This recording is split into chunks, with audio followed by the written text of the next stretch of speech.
Guys প্রথমে হ্যাকারটার কথা শুনেন।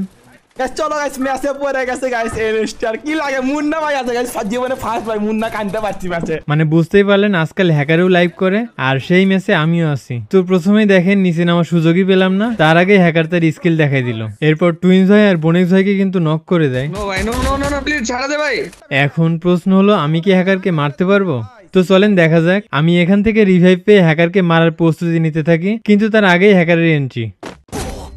হ্যাকারের গেম থেকেও দেখেন মুন্না আছে, মুন্না 10 কে আছে গাইস আমার সামনে।